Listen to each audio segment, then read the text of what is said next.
Good morning 7th class. आज आपकी SST की क्लास है जिसमें कि हम आपके first chapter when where and how को समझ रहे थे। ठीक है, तो अब जो हमने ये स्टार्ट करना था वो था आपका पेज नंबर 10 पे रिलीजियस लिटरेचर से। ठीक है, तो आप सभी अपना बुक ओपन कर लीजिए। तो हम आज पढ़ेंगे religious literature.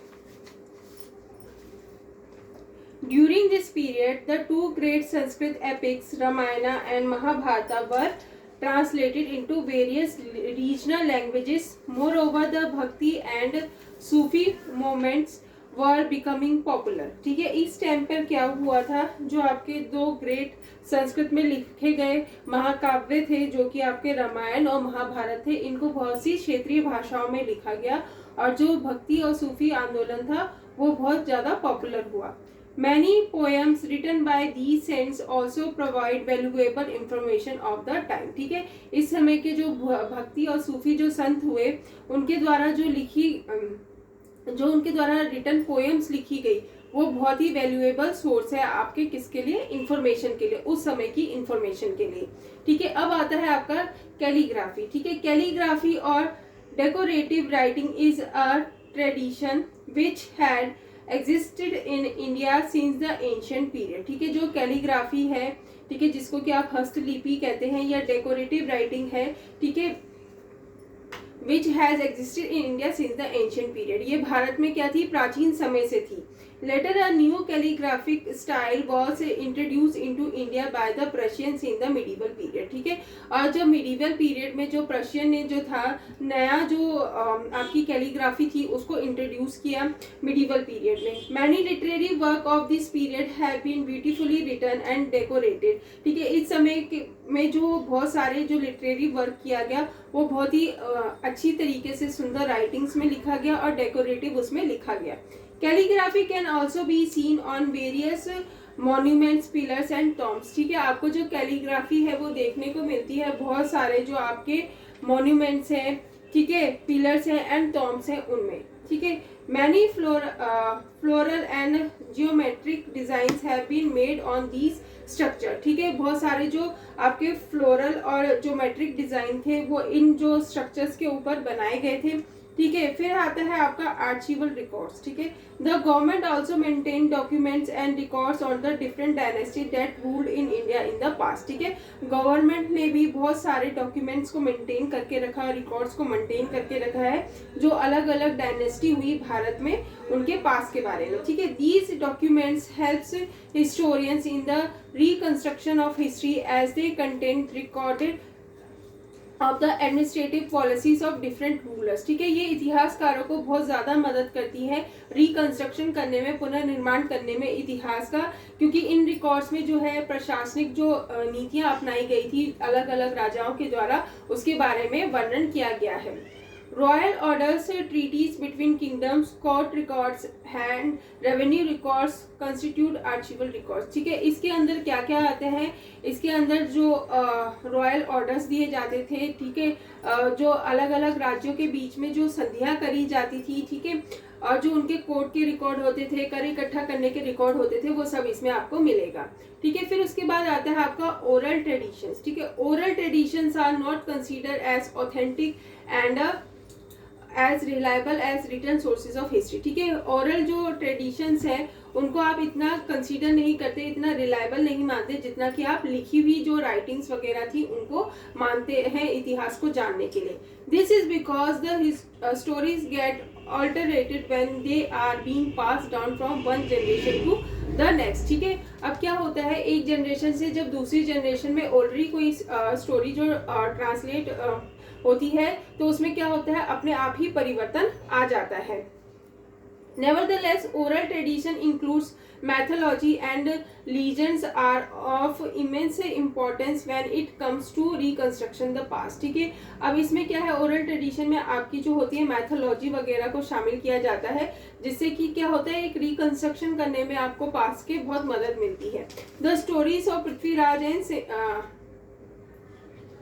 सम्य गोल्या of Kabir and Mirabai are example of oral history. ठीक है, अब जो आपको स्टोरीज मिलती है पृथ्वीराज और समयो गीला के बारे में, ठीक है, और कबीर एंड मीराबाई जो एग्जाम्पल्स हैं ये आपके ओरल हिस्ट्री के एग्जाम्पल्स हैं, ठीक है। आर्कोलॉजिकल सोर्सेज, अब आर्कोलॉजिकल पुरातत्व जो स्रोत है वो क्या है।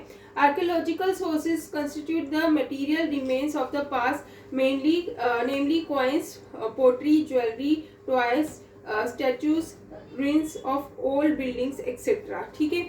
अब जो आपका आर्कोलॉजिकल सोर्सेज है उसमें आप किसको शामिल करते हैं, इसमें आप शामिल करते हैं जो आपको कॉइन्स मिलते हैं, पोट्री मिलती है, ज्वेलरी वगैरह मिलती है, खिलौने वगैरह मिलते हैं, ठीक है, जो पुरानी बिल्डिंग्स के अवशेष वगैरह जो आपको मिलते हैं उनको शामिल करते हैं। These excavated materials are studied by archaeologist who help in reconstructing the past, ठीक है। इसका जो ये मटीरियल जो आपको मिलता है खुदाई के द्वारा, तो इसका जो आर्कोलॉजिस्ट होते हैं वो इस्तेमाल करते हैं इतिहास का पुनर्निर्माण करने में। Work of art like paintings and sculpture also come under archaeological sources, ठीक है। जो आर्ट और पेंटिंग्स जो इस समय की स्कल्पचर्स वगैरह पर करी गई थी वो भी आपकी किस में आती है, आर्कोलॉजिकल सोर्सेज में आती है, ठीक है। उसके बाद आते हैं आपके इंस्क्रिप्शन यानी कि शिलालेख। Many inscriptions written in different languages have been found in different parts of the country, ठीक है। आपको बहुत सारे जो इंस्क्रिप्शंस हैं वो अलग अलग लैंग्वेजेस में जो देश के भिन्न भिन्न भागों में आपको मिल जाएंगे। They contains records of the achievement of various rulers, ठीक है। इसमें जो अलग अलग जो राजा हुए उनके जो अचीवमेंट्स हैं उनका रिकॉर्ड रखा गया है। These are also record of royal proclamations and gift made by the kings to temples, villages and scholars, ठीक है। अब इसमें जो है बहुत सारी इंफॉर्मेशन जो गिफ्ट है उनके बारे में, जो टेम्पल्स है, विलेजेस है, स्कॉलर्स है, उनके बारे में आपको मिलेगी। On top of political history they also reflect the social economic condition of the period in which they had been written, ठीक है। और ये जिस समय में लिखे गए उस समय की जो आपकी सोशल और इकोनॉमिक जो बातें थी उनको जो है टॉप पे रखती है, उनके बारे में आपको जानने के लिए मिलता है, ठीक है। इसमें चोला inscriptions of the Taj Mahal, Red Fort and the walls of Rajput places are some prominent example, ठीक है। इसके एग्जाम्पल्स में आप जो ले लेंगे जो चोलास के द्वारा शिलालेख लिखवाए गए, ठीक है। इंस्क्रिप्शंस ऑफ द ताजमहल के ऊपर जो लिखा गया है, ठीक है, रेड फोर्ट की and the walls of Rajput palaces, ठीक है। राजपूत जो महल है उनकी जो लिखे गए हैं इंस्क्रिप्शंस वगैरह वो क्या है, आपके प्रोमिनेंट एग्जाम्पल्स हैं इसके। The study of inscriptions is known as epigraphy and it should be remembered that inscriptions belong to both literary and archaeological sources, ठीक है। जो inscriptions को पढ़ने को जो होता है उसको आप एपिग्राफी के नाम से जानते हैं, क्योंकि ये आपको रिमेम्बर कराती है कि inscriptions जो है वो दोनों से बिलोंग करता है, चाहे वो लिटरेरी हो चाहे आर्कोलॉजिकल सोर्सेस हो, ये दोनों से बिलोंग करता है आपका inscriptions, ठीक है। अब आते हैं आपके मॉन्यूमेंट्स यानी कि स्मारक। The map of India is dotted with many medieval architectural monuments, ठीक है। आपको भारत के जो नक्शे में है बहुत सारे जो है medieval architecture के जो स्मारक वगैरह है वो देखने को मिल जाएंगे।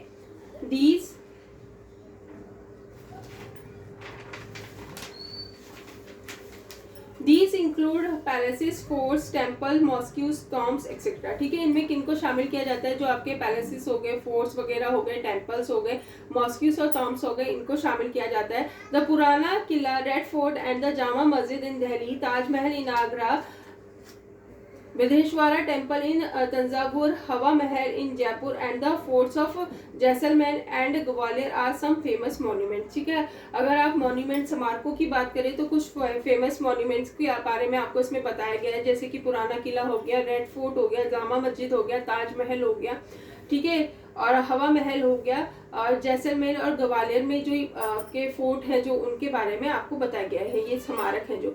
The technological development and the engineering skill of the period can be seen in this monuments, ठीक है। और जो इस समय में जो टेक्नोलॉजिकल डेवलपमेंट हुआ था, इंजीनियरिंग की जो स्किल में डेवलपमेंट हुआ था वो आपको इन मॉन्यूमेंट्स में देखने को मिल जाएगा। Inscription on many of these monuments contain information on the life of the people during that period, ठीक है। जो इस समय पर शिलालेख लिखे गए इन मॉन्यूमेंट्स के ऊपर वो आपको इंफॉर्मेशन प्रोवाइड करते हैं उस समय की लोगों की जिंदगी के बारे में, ठीक है। फिर इसके बाद आता है आपका न्यूमिस्मेटिक्स, ठीक है, यानी कि मुद्रा शास्त्र। Numismatics refers to the study of coins and the study is important for making an analysis of the economy and policy of the medieval period. ठीक है, न्यूमिस्मेटिक में क्या होता है, इसमें क्या की जाती है, कॉइन्स की स्टडी करी जाती है। ये स्टडी इसलिए भी इम्पॉर्टेंट है क्योंकि ये एनालाइज कर पाते हैं आप उस समय की इकोनॉमिक पॉलिसीज का जो मिडिवल पीरियड में थी। Coins usually contain writings on them. ठीक है, कॉइन्स के ऊपर उस समय क्या लिखा जाता था, including dates and name of king and queens. ठीक है, उसके ऊपर डेट लिखी जाती थी, किस समय पर वो बना, और उस समय के राजा और रानी के नाम उसमें लिखे होते थे। These writings are used by historians to confirm the information available in other literary sources। ठीक है, इनका इस्तेमाल ये जो इतिहासकार थे वो इस चीज में करते थे कि वो जो दूसरी इंफॉर्मेशन उनको अवेलेबल हुई है लिटरेरी सोर्सेज की, वो सही है कि नहीं है। Sometimes coins minted in a particular kingdom are recovered from a different places। ठीक है, जो एक पर्टिकुलर किंगडम के समय पे, एक पर्टिकुलर राजा के समय पे जो कॉइन्स बनते थे वो उनको जो अलग अलग भारत के भाग है उनमें मिले। This indicates the extension of trade between the two reasons. ठीक है, अब जो इससे आपको पता चलता है कि भिन्न भिन्न क्षेत्रों के बीच में कितना व्यापारिक संबंध था। ठीक है, स्कल्पचर्स एंड पेंटिंग्स। ठीक है, The medieval period saw the production of many paintings and sculptures। ठीक है, medieval period में बहुत सारा प्रोडक्शन किया गया पेंटिंग्स और स्कल्पचर्स, मूर्ति वगैरह का। They tell us a lot about the life and culture of the period। ठीक है, इस समय पर जो लोगों की कल्चर और लाइफ थी उसके बारे में आपको जानने के लिए मिलता है। Most of the sculptures were made of bronze, stone or wood and were figures of king, queens, god and goddesses. ठीक है, इस समय पर जो बहुत सारी मूर्तियां जो बनी थी वो ब्रॉन्ज, स्टोन और वुड की बनी थी, जिसमें कि किसकी फिगर्स होती थी, जो आपके राजा हो गए, रानियां हो गए, देवी देवता हो गए, उनकी। The bronze dancing Shiva is a famous example of sculpture. ठीक है, जो ब्रॉन्ज डांसिंग शिवा है, आप इसकी पिक्चर भी इसमें देख पा रहे होंगे, ये बहुत ही फेमस है, फेमस स्कल्पचर है। ठीक है, On the other hand, paintings usually depicted themes like court scenes, palaces scenes, mythological tales and hunting scenes। ठीक है, और जो आपकी पेंटिंग्स होती थी उसमें यूजुअली क्या क्या दिखाया जाता था, दरबार का सीन हो गया, महल का सीन हो गया, जो पौराणिक कथाएं हैं उनके बारे में, जो शिकार करने जाते थे उनके सीन्स इसमें उभारे जाते थे। The art of miniature painting also develop during this period. ठीक है, इस समय पर जो मिनिएचर पेंटिंग का आर्ट था वो भी डेवलप हुआ। The study of all these resources help the historian to write unbased history। ठीक है, ये मतलब हिस्टोरियन को मदद करती है उसकी अनबेस्ड हिस्ट्री को जानने के लिए। अब हम इसके फिलिंग द ब्लैंक्स को समझ लेते हैं। ठीक है, पहला फिलिंग द ब्लैंक्स आपसे